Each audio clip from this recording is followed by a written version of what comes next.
Lance Guidry. He's been hired by Mario Cristobal to be the next defensive coordinator at Miami. He is replacing Kevin Steele. Lance Guidry, he was Tulane's defensive coordinator for about a month or a couple weeks. Decided to switch it up, go to Miami. But he was at Marshall, and Marshall had one of the best defenses in college football.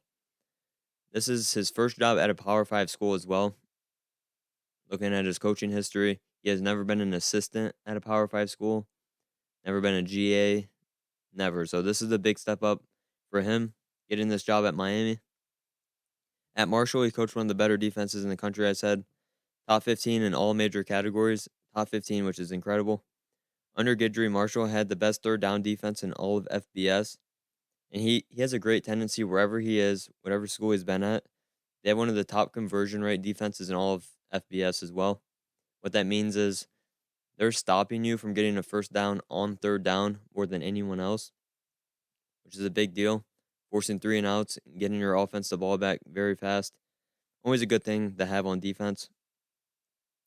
Now, Guidry, he may not be the best recruiter that Mario could have went out and hired, but I think we just saw on the field last year that recruiting really doesn't matter. You need to go get coordinators, and Mario Cristobal, if you're listening to this, you probably know by now, he has a tendency to control his coordinators more than you probably like as a fan.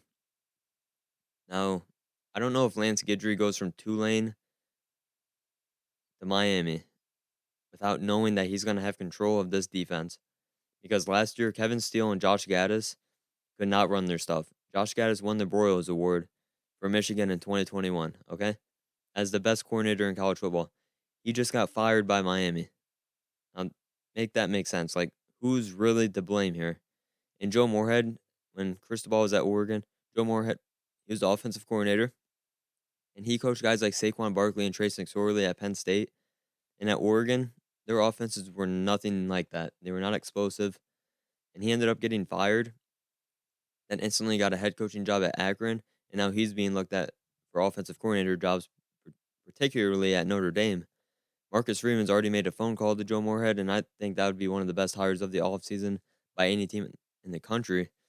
And Marcus Freeman can go get Joe Moorhead. But back to Lance Guidry.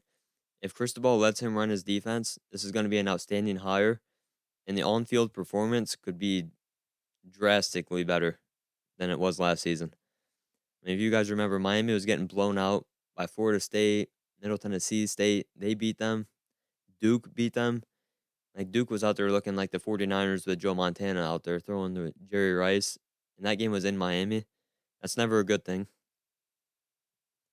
But aside from recruiting, like, there's a lot of positives here if you're a Miami fan. You're getting a guy that's going to develop players, first of all. X's and O's are going to be at the highest level. And he has a track record, like I was talking about, on defense as a coach, having top defenses in the country. Like, that alone, that could help him recruit, even if he doesn't. I don't know how good of a recruiter he actually is. That's why this is very tough to judge. But having a good track record and telling recruits, you're going to come play here, you're going to get developed, and you're going to be playing in one of the better defenses in the ACC. Now, that's pretty enticing, given that Mario Cristobal and the other members of the staff, one of the best recruiting staffs in college football. So I'm a big fan of this hire for Miami, Lance Guidry. This is going to be one of the more underrated hires of the offseason. But once the season comes around, once we're in like week 7, week 8, I think then that's when we're going to see this hire really pay off. And overall, I'm a big fan of this hire, and I can't wait to see what Miami's defense looks like this upcoming season.